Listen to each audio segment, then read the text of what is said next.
नमस्कार दोस्तों, मैं अंजलि सक्सेना और आप देख रहे हैं अंजू की रेमेडीज। आज हम बात करेंगे हनुमान जी के संजीवनी आरोग्य कवच स्तोत्रम के बारे में।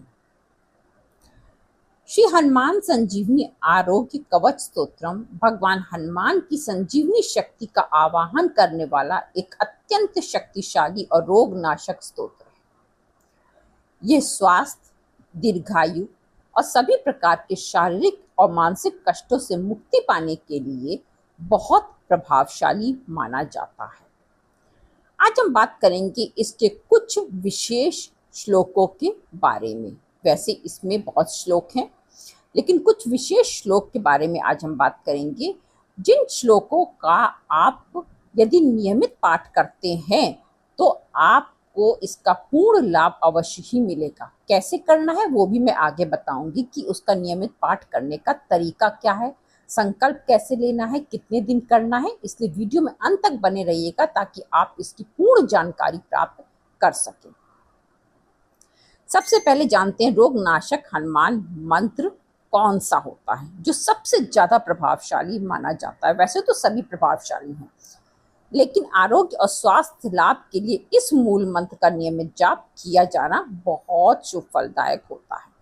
वो मंत्र है ओम नमो हनुमते रुद्रावताराय सर्व शत्रु संहारकाय सर्व रोग हराय सर्व वशीकरणाय रामदूताय स्वाहा।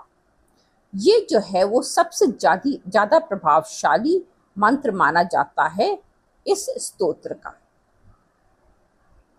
अब जानते हैं कुछ और श्लोक जो कि उतने ही प्रभावशाली हैं और आपको उतना ही फल देते हैं जितना कि ये मंत्र फल देता है। ये स्तोत्र संजीवनी शक्ति से परिपूर्ण है जो रोगों और कष्टों का नाश करके जीवन रक्षक कवच प्रदान करता है। कौन से हैं वो श्लोक? दूसरा श्लोक है अतुलित बलधामम हेम शैलाभदेहम तनुजवन कृशानुम ज्ञानी नाम ग्रगण्यम सकल गुण निधानम वानराणम धीशम रघुपति प्रिय भक्तम वात जातम नमामि। ये बहुत ही प्रभावशाली श्लोक है। दूसरा श्लोक है जो कि इस कवच में, इस स्तोत्र में पाया जाता है। अब जानते हैं तीसरा श्लोक कौन सा है। तीसरा है ओम अस्य श्री हनुमान संजीवनी कवच स्तोत्र मंत्रस्य श्री रामचंद्र ऋषिये नमः मारुतात्मकाय देवताय नमः। ये बहुत ही प्रभाव देता है। अब जानते हैं कि कुछ और रक्षा के हेतु आप कौन सा अंश प्रयोग में ला सकते हैं। एक है जिसमें कि बीज मंत्रों से हनुमान जी का ध्यान किया जाता है। वो बीज मंत्र कौन कौन से हैं, बहुत ध्यान से सुनिएगा। ओम ह्राम ह्रीम ह्रूम ह्रौम ह्रः। ये 4 हैं, 5। पहले तो ओम लगना है प्रणव, उसके बाद है ह्राम ह्रीम ह्रूम ह्रौम ह्रः। ये 5 बीज मंत्र का एक समूह है। इससे बहुत लाभ मिलता है। इसका अर्थ है हे रुद्र के अवतार पवन सुत हनुमान, मेरे प्राणों की रक्षा करें, मुझे समस्त शारीरिक रोगों, व्याधियों और आकस्मिक संकटों से बचाएं। हे रामदूतम, संजीवनी शक्ति से मुझे आरोग्य, उत्तम स्वास्थ्य प्रदान करें। ये बहुत ही प्रभावशाली बीज मंत्रों का एक समूह है और उससे पहले जो मैंने बताए हैं वो भी बहुत ही प्रभावशाली इस कवच के श्लोक हैं। अब जानते हैं इनको करने का तरीका क्या है।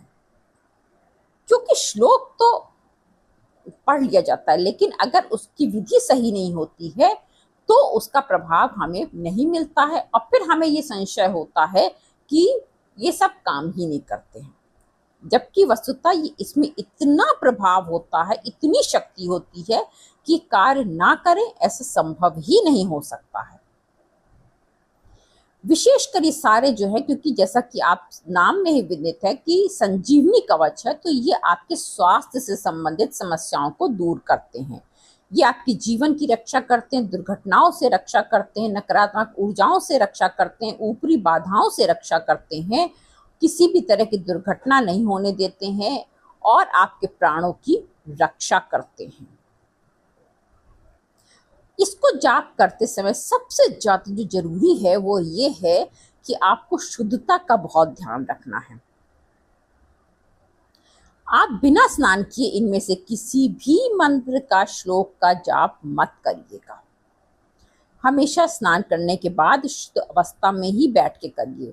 स्नान करने के बाद भोजन ग्रहण कर लिया या कुछ खा लिया या तो फिर किसी संपर्क में, किसी दूसरे व्यक्ति के संपर्क में आने के बाद अगर आप करते हैं तो भी आपको ये फल नहीं देगा। स्नान करने के बाद आपको तुरंत ही शुद्ध अवस्था में ही बैठ करके पहले इसका जाप कर लेना है। सुबह में करना है, अन्यथा आप शाम को भी कर सकते हैं, लेकिन शाम को करें तो भी आप प्रयास ये करें कि स्नान करने के बाद ही करें। लाल आसन पे बैठ के करना है आपको। अगर आप सुबह जल्दी उठ करके और खाली पेट करते हैं तो आप समझ लीजिए कि आपको 100% इसका फल मिलेगा। लाल आसन पे बैठ के करना है। सामने आपको एक दीपक जलाना है। घी का दीपक, शुद्ध देशी घी का दीपक होना चाहिए, अन्यथा आप तेल का दीपक जला सकते हैं। हनुमान जी की फोटो के सामने आपको ये कार्य करना है। उस दिए में आप 2 लौंग डालिए।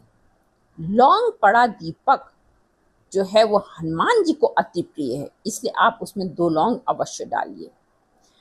अब इस दीपक को आप प्रज्वलित कीजिए। कोई भी आप साथ में भोग रख सकते हैं, गुड़ चने का रख सकते हैं, लेकिन एक चीज अवश्य रखिए, वो है एक जल का पात्र। शुद्ध जल रखिए क्योंकि वो आपको ग्रहण करना है। वैसे भी भगवान की किसी भी पूजा में हमेशा शुद्ध जल का प्रयोग किया कीजिए, क्योंकि आप वो भगवान को अर्पित कर रहे हैं, इसलिए आप शुद्ध जल रखिए। उसके बाद आप इन मंत्रों का जाप कीजिए। जाप करने से पहले संकल्प लीजिए आपको कितने दिन करना है। 41 दिन करेंगे अति उत्तम होगा।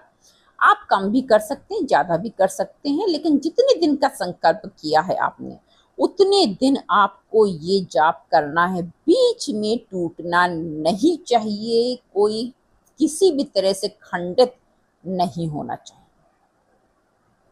संकल्प में आप अपना नाम लें, अपने पिता या पति का नाम लें और आप जो है अपने गोत्र बोलें, जन्म स्थान बोलें और फिर जितने भी दिन आपको ये जाप करना है उतने दिन का संकल्प लीजिए और वो जल आप जो है, जो आपने अंजलि में लेकर के संकल्प लिया था, उसको धरती पे छोड़ने के बाद 3 बार अपने माथे पे स्पर्श करें। उसके बाद आप इसका जाप प्रारंभ करें।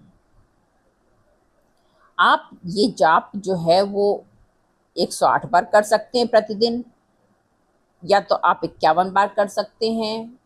जैसा भी आप संकल्प लें उसके हिसाब से ही आप इसको करें।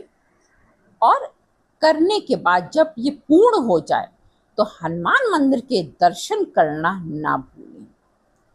और एक बात का ध्यान रखें कि जब भी आप ये जाप करें तो राम जी का नाम का स्मरण कम से कम 11 बार अवश्य करें, क्योंकि बिना राम नाम के आपको हनुमान जी की कृपा कभी नहीं प्राप्त हो सकती है। इसलिए राम नाम का जाप आपको कम से कम 11 बार अवश्य करना है।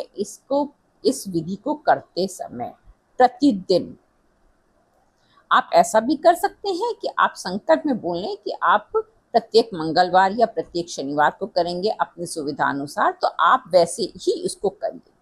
अगर प्रतिदिन कर सकते हैं तो प्रतिदिन कीजिए, परंतु अपने संकल्प के अनुसार कीजिए और उसे बीच में खंडित मत करिएगा, तो आपको इसका फल अवश्य ही मिलेगा। आपकी जो भी मनोकामना होगी वो पूर्ण अवश्य ही होगी, कोई भी उसे रोक नहीं सकता। फिर मिलेंगे एक नई वीडियो में एक नए विषय के साथ। तब तक के लिए धन्यवाद। नमस्कार। जय श्री राम।